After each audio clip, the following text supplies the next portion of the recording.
Malaysia Airlines Flight MH370's disappearance remains one of aviation's greatest mysteries. With 239 people on board, including 4 Americans, has gone missing. Malaysia Airlines Flight MH370 disappeared on March 8, 2014, leaving 239 people in silence. The mystery appeared set to stay unresolved for years as the hunt yielded only shards strewn across far-off coasts. Satellite, which is what this big area represents here, that's what the satellite can see, and the aircraft would have taken off here. They've compared it to those previous flights. More than 10 years later, researchers are in awe of a find made far below the ocean, and it comes from the most unlikely place. China, the absence of night, MH370. It is March 8, 2014, just after midnight in Kuala Lumpur. Flight MH370, a Boeing 777 operated by Malaysia Airlines, is preparing to depart for Beijing. The scene inside the airport is typical. Business travelers using laptops, families bidding farewell, and children half sleeping, preparing for the midnight flight. There is nothing unusual about this evening. 12:41 a.m. The plane takes off at M. There are 12 crew members and 227 passengers on board. Captain Zahari Ahmad Shah, a seasoned pilot with over 30 years of experience, is at the controls. His youthful and inexperienced co-pilot, Officer Farik Abdul Hamid, sits next to him. Everything appears normal as the flight levels off and climbs smoothly. It's exactly what you would anticipate from a long-haul journey for the next half hour. Air traffic control receives the crew's check-in. The passengers calm down, unaware that this was the final typical moment of their travel. Some people may already be falling asleep. Then, at approximately 1:19 a.m., one last message is radioed in by Captain Zahari. Good night, Malaysian 370. As the aircraft transitions from Malaysian to Vietnamese airspace, it is only a transfer call, completely typical. Unfortunately, these are the final verified statements from MH370. Just 2 minutes later, at 1:21 a.m., the plane's transponder is switched off. It vanishes off civilian radar almost instantaneously.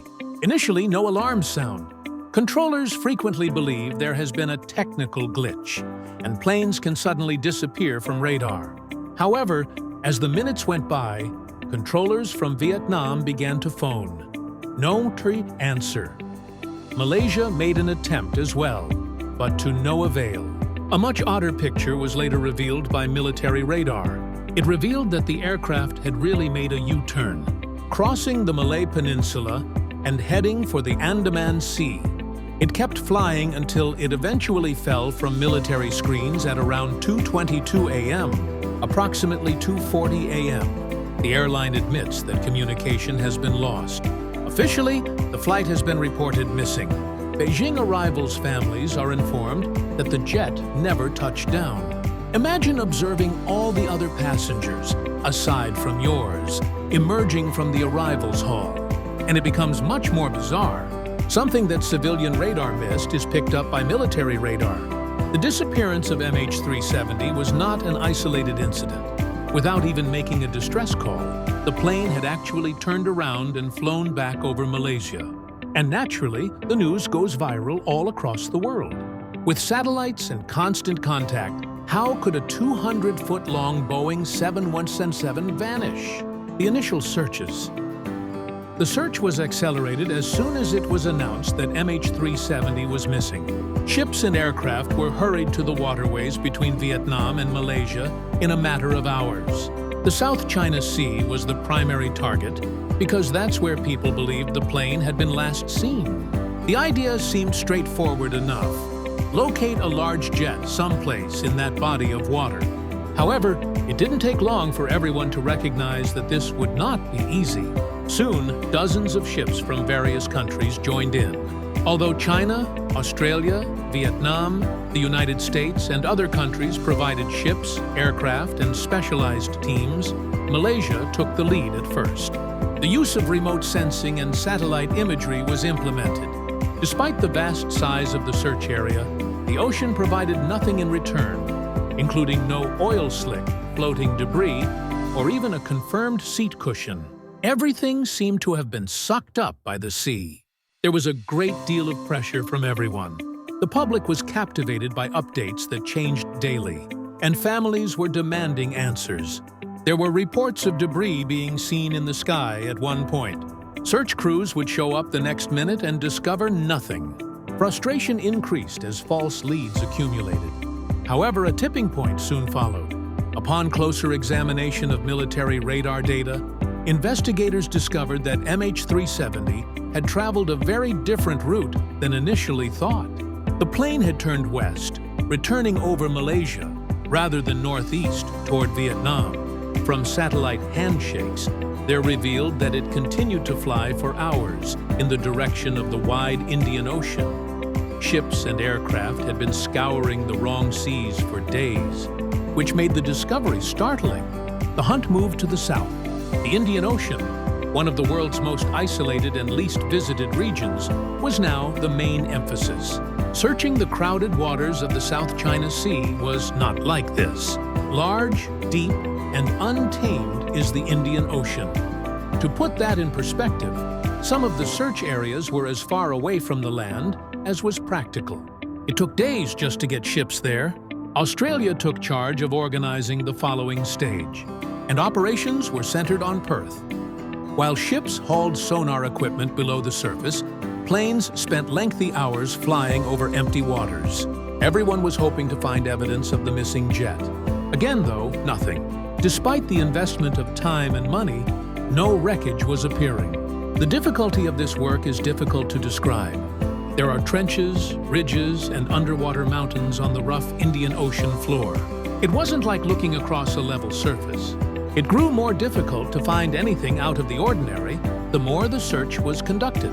Meanwhile, the clock was running out. Signals from black box recorders are only sent for roughly 30 days. The possibility of hearing those signals vanished with each day that passed without a discovery. The Globe realized they were in for a protracted and agonizing mystery by the end of those initial anxious weeks, instead of anticipating a speedy resolution. The initial search efforts demonstrated the difficulty of finding MH370. Rather than finding closure, the mystery continued to grow, leaving families and detectives with more questions than answers. The world looks on in disbelief. When a plane disappears, the wreckage is typically located within a few hours. Hours became days, and days became weeks in the case of MH370. As this bizarre enigma developed, the entire globe watched in real time, and the sensation of incredulity only grew. It was too much for news networks to handle. The missing plane was featured in every headline, from CNN to the BBC. Experts gathered to offer their opinions on what might have happened, and TV screens were flooded with round-the-clock coverage. Someone would claim one evening that there had been a catastrophic mechanical failure. Another expert would contend the next day that it had to have been intentional. In actuality, no one truly knew, but it didn't stop the rumors from circulating. Families found the never-ending circus of the media intolerable. Many had taken flights to Kuala Lumpur in the hopes of receiving direct responses from the Malaysian government and the airline. Rather, they received hazy and frequently perplexing daily briefings. Some charged officials with concealing data, others pleaded with foreign partners for additional assistance. At press briefings, tensions were high and feelings were boiling over. Reporters were there to record every moment as spouses sobbed and parents yelled. People were glued to their phones and televisions all over the world in the meanwhile. This kind of disappearance was one of the first in history to occur so widely, with social media spreading every notion and rumor. For weeks, MH370-related hashtags were trending. Some said the plane had landed on a secret airstrip after being hijacked. It was shot down, according to others. Families found it even more difficult to distinguish fact from fiction as wild notions proliferated online. Governments were under pressure from inside. China had the greatest number of passengers, and there was a great deal of public indignation there. Demanding answers, demonstrators gathered outside the Malaysian embassy in Beijing. Amidst the vast worldwide search effort, Leaders from China, Malaysia, and Australia had to balance moderating expectations and demonstrating empathy. It was a fine, nearly unattainable equilibrium. On the other hand, the story touched a chord since so many of us take flying for granted. People were unable to comprehend how a contemporary airliner with cutting-edge equipment could simply disappear. Could it happen to any flight if it happened to MH370? In the weeks that followed, that question shook individuals all around the world and made them feel nervous whenever they boarded an aircraft. Additionally, the disappearance revealed flaws in international aviation systems. Why wasn't the tracking more accurate? Why did the process of combining radar and satellite data take so long? Journalists weren't the only people raising these issues. Regular viewers also became aware that the skies weren't being watched as intently as they had previously believed. The hypotheses that would not perish. The concept of a jet just disappearing seems unimaginable in the world of satellites, radar, and ongoing surveillance that exists now. This contributes to MH370's status as one of the most talked about mysteries of our time. Many hypotheses have emerged over time, and although researchers have addressed many of them, they haven't entirely disappeared. Mechanical breakdown is one of the most common explanations. An electrical breakdown, a decompression, or an unexpected fire might provide an explanation for the pilot's loss of contact and the plane's malfunctioning equipment. According to some experts, the crew may have been overtaken by smoke or oxygen deprivation, causing the aircraft to operate automatically until its fuel ran out. The ghost flight theory is another name for this. It clarifies why there was no distress signal and why the plane appeared to make odd spins before descending into the Indian Ocean to the south. Souls vanished into the night sky, and more. Then a decade later, the ocean still refuses to give up its truth.